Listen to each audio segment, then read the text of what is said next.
নমস্কাৰ বন্ধু বান্ধৱীসকল, আশা কৰোঁ আপোনালোক সকলো ভালে আছে। আজি আপোনালোকৰ ওচৰলৈ মই আকৌ দুটা ৰেচিপি লৈ আহিলোঁ। ৰেচিপিকেইটা আপোনালোকৰ চাই ভালে লাগিব নিশ্চয়। আৰু মোৰ এই ৰেচিপিটা আপোনালোকক একেবাৰে সহজভাৱে আজি আপোনালোকক বনাই দেখুৱাম। আশা কৰোঁ আপোনালোকে ৰেচিপিটো সম্পূৰ্ণ চাব আৰু ৰেচিপিটো চাই যদি ভাল লাগে আপোনালোকে এটা প্লিজ ছাবস্ক্ৰাইব কৰি নাপাহৰিব। আজি মই ৰেচিপিত বনাম ৰৌ মাছৰ এটা তৰকাৰী আৰু ইফালে বনাম কেৰেলাৰ এটা চব্জি আৰু একেবাৰে সিম্পল ৰেচিপি। আৰু আপোনালোকে একদম সম্পূৰ্ণ ৰেচিপিটো চাব, তেতিয়া জানিব মই ৰেচিপিটো কেনেকৈ বনাইছোঁ।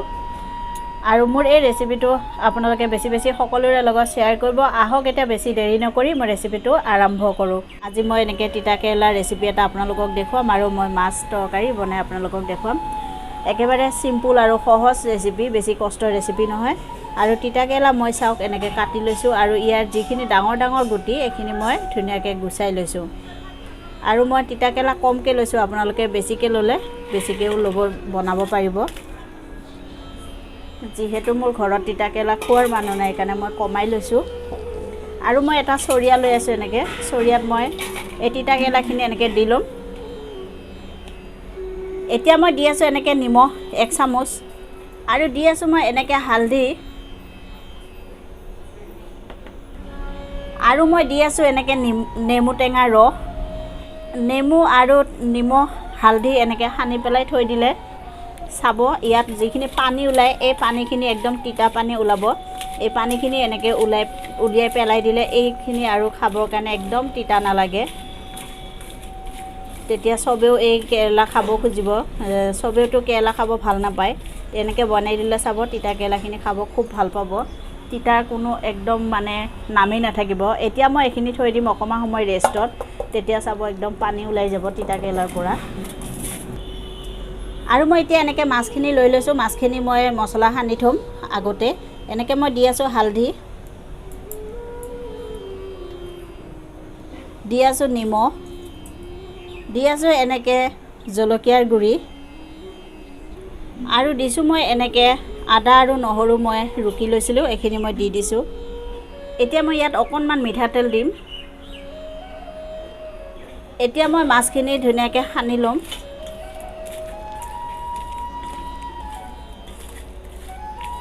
এনেকৈ মই মাছখিনি সানি এইখিনি মই ৰেষ্টত থৈ দিম। তেতিয়া ইয়াত মাছত ধুনীয়াকৈ মছলাখিনি সোমাই যাব আৰু তেতিয়া খাব খুব ভাল লাগিব। এতিয়া এইখিনিও মই ৰেষ্টত থৈ দিম। মাছৰ তৰকাৰী বনাবৰ কাৰণে মই মছলাখিনি এনেকৈ ভাজি ল'ম। ভাজিবৰ কাৰণে মই এনেকৈ কেৰাহী বহাই লৈছোঁ। কেৰাহী মোৰ ধুনীয়া গৰম হৈ গৈছে। ইয়াত মই দি আছোঁ এনেকৈ মিঠাতেল। তেল গৰম হৈ গৈছে, দিছোঁ মই এটা শুকান জলকীয়া, দিছোঁ পিঁয়াজখিনি মই অকণমান ভালকৈ ভাজি ল'ম। আৰু দি আছোঁ এনেকৈ কেঁচা জলকীয়া। পিঁয়াজ মই এনেকৈ ধুনীয়াকৈ ভাজি ল'লোঁ চাওক। আৰু মই দি আছোঁ এনেকৈ বিলাহী মই ইয়াত 2টা ব্যৱহাৰ কৰিছোঁ। মই এইখিনি বিলাহীখিনি এতিয়া অকণমান এনেকৈ ভাজি ল'ম।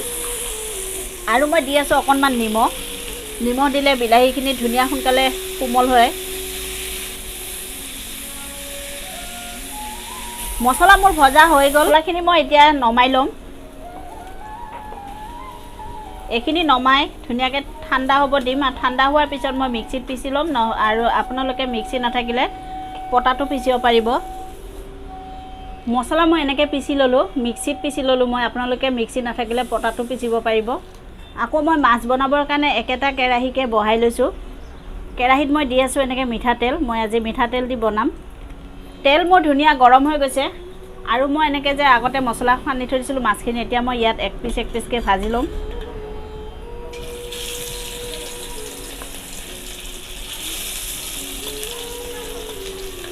এইখিনি গেছৰ জুই কম কৰি দি লাহে এইখিনি ভাজিব লাগিব, কাৰণ মছলা সানি থোৱা আছে।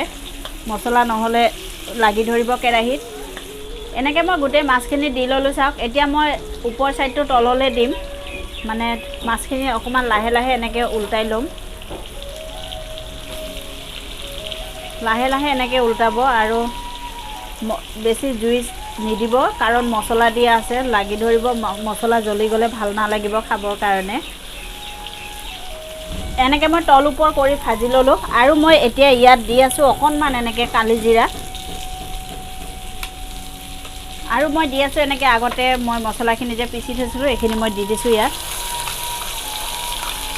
দি আছোঁ মই অকণমান হালধি জলকীয়া গুড়ি জিৰাৰ গুড়ি আৰু দি আছোঁ মই অকণমান নিমখ যিহেতু মই আগে নিমখ সানি থৈ দিছিলোঁ মাছত তাৰ কাৰণে মই কমাই দিছোঁ এতিয়া মই মছলাখিনি এনেকৈ ভালকৈ মিলাই ল'ম অকণমান সময় এইখিনি মই তেলত ভাজি ল'ম আৰু মই এতিয়া এই মছলাত থকা বাতিটোতে মই পানী দি এইখিনি মই অকণমান পানী দিছোঁ মই পানী বেছি দিয়া নাই তৰকাৰীত আপোনালোকৰ যদি পানী বেছি লাগে বা জোল বেছি লাগে তেতিয়াহ'লে আপোনালোকে বেছিকৈ পানী দিব পাৰিব মই কিন্তু একদম পানী বেছি দিয়া নাই মই অকণমান মানে গ্ৰেভি কৰিছোঁ অকণমান শুকান শুকানকৈ মই তৰকাৰীখিনি বনাম আৰু দি আছোঁ মই এনেকৈ মেথি পাত এনেকৈ হাতেদি মোহাৰি দিলে ইয়াৰ চেণ্টটো ওলাই ধুনীয়া এনেকৈ মই ধনিয়া পাত লৈছোঁ অকণমান মই কাটি দিম ধনিয়া পাত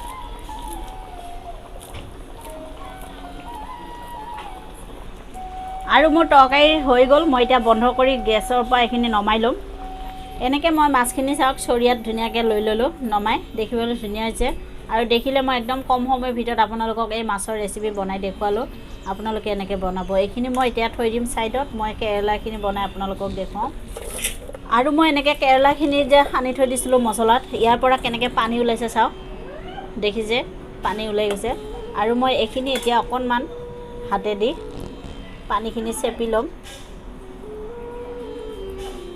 এক্সট্ৰা যিখিনি পানী আছে মই এনেকৈ হাতেদি চেপি ল'ম ইয়াত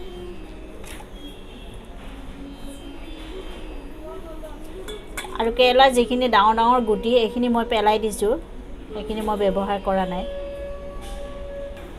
এনেকৈ মই চেপি ল'লোঁ চাওক একদম ইয়াত পানী নাই আৰু এই পানীখিনি আপোনালোকে পেলাই নিদিব যাৰ ঘৰত ডায়েবেটিছৰ বেমাৰী থাকে তেখেতসকলৰ কাৰণে এই পানীখিনি খুব মানে ভাল আৰু ইয়াত আপোনালোকে কি কৰিব ঠাণ্ডা পানী দিব আৰু ইয়াত ক'লা নিমখ আৰু জিৰা আৰু হিং অকণমান দি এইখিনি আপোনালোকে চৰবতৰ নিচিনা খাব দিব আৰু ডায়েবেটিছ খুব মানে ভাল পাব খুব আৰাম পাব এই ডায়েবেটিছৰ বেমাৰ হোৱা মানুহে এনেকৈ খাব লাগে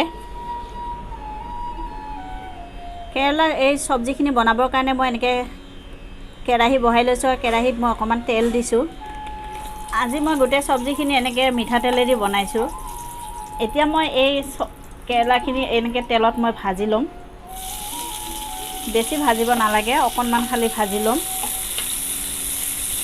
ভজা মোৰ হৈ গ'ল চাওক মই এনেকৈ 10 মিনিটমান ভাজি ল'লোঁ বেছি ভাজিব নালাগে বেছি ভাজিলে এইখিনি জ্বলি যাব এতিয়া মই এইখিনি নমাই ল'ম এতিয়া মই আকৌ তেল দি আছোঁ তেল গৰম হৈ গৈছে দিছোঁ মই এনেকৈ গোটা জিৰা দিছোঁ মই অকণমান কালি জিৰা আৰু দিছোঁ মই অকণমান হিং এতিয়া মই এইখিনি অকণমান এনেকৈ লৰাই ল'ম যাতে এইখিনি ধুনীয়াকৈ মোৰ ভাজা হৈ যায় আৰু মই এনেকৈ সৰু সৰুকৈ পিঁয়াজ কাটি লৈছিলোঁ এইখিনি মই এতিয়া দি দিছোঁ এতিয়া মই দি আছোঁ এনেকৈ কেঁচা জলকীয়া সৰু সৰুকৈ কাটি লৈছিলোঁ এইকেইটা দিছোঁ আৰু মই দি আছোঁ এনেকৈ আদা নহৰু অকণমান ৰুকি লৈছিলোঁ এইখিনি মই দিছোঁ দি মই এইখিনি আকৌ ভালকৈ এনেকৈ ভাজি ল'ম অকণমান ইয়াৰ কেঁচা গোন্ধ যোৱালে মই এইখিনি ভাজি ল'ম অকণমান সময় এইখিনি ভজা মোৰ হৈ গ'ল মই এতিয়া আগতে এই ভাজি থোৱা কেৰেলাখিনি দি দিম এনেকৈ মই ভাজি লোৱা কেৰেলাখিনি আকৌ মই ইয়াত এই ভাজি লোৱা মছলাখিনি দি লৈছোঁ দি আছোঁ মই অকণমান হালধি পাউডাৰ জিৰা শুকান জলকীয়াৰ গুড়ি অকণমান ধনিয়াৰ গুড়ি এতিয়া মই এইখিনি ভালকৈ আকৌ মিক্স কৰি ল'ম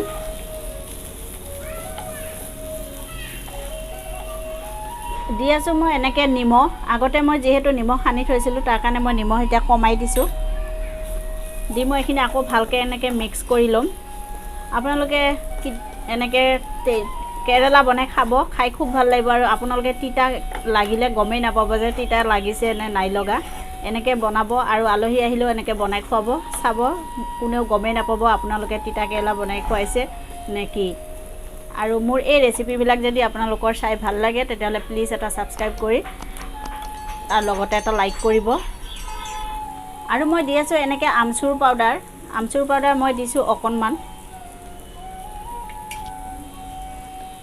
আৰু এনেকৈ মই লৈ আছোঁ 1 চামুচ মানে চপ এইখিনি মই গুড়া কৰি লৈছিলোঁ এইখিনিও দিছোঁ এনেকৈ দিলে মানে খাবৰ কাৰণে খুব ভাল লাগে আৰু মই লৈ আছোঁ এনেকৈ মেথি পাত অকণমান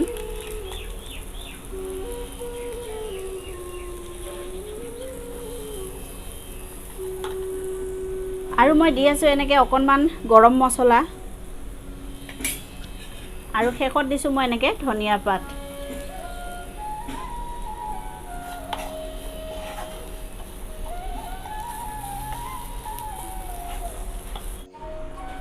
এনেকৈ চাওক মোৰ কেৰেলা এই চব্জিখিনি হৈ গ'ল ধুনীয়া আৰু মই এতিয়া গেছ বন্ধ কৰি এইখিনি মই নমাই ল'ম একদম সহজ ৰেচিপি আপোনালোকক দেখুৱালোঁ আপোনালোকে তিতা খাব মন নাযায় নগ'লে আপোনালোকে এনেকৈ বনাই খাব চাব একদম খাই খুব ভাল পাব এনেকৈ মই কেৰেলা চব্জিখিনি যে বনালোঁ আপোনালোকে এনেকৈ কেৰেলা চব্জি ভাতেদিও খাব পাৰিব আৰু নহ'লে ৰুটি দিও খাব পাৰিব আপোনালোকৰ যি ইচ্ছা সেয়াই দি আপোনালোকে কেৰেলা চব্জি খাব পাৰিব আৰু মোৰ এই দুটা ৰেচিপি চাই আপোনালোকৰ যদি ভাল লাগে তেতিয়াহ'লে প্লিজ ছাবস্ক্ৰাইব কৰিবলৈ নাপাহৰিব লগতে এটা লাইক কৰিব আৰু ৰেচিপিটো বেছি সকলোৰে লগত শ্বেয়াৰ কৰিব আকৌ মই নতুন ৰেচিপি লৈ আপোনালোকৰ ওচৰলৈ আহিম আজিলৈ ইমানতে ধন্যবাদ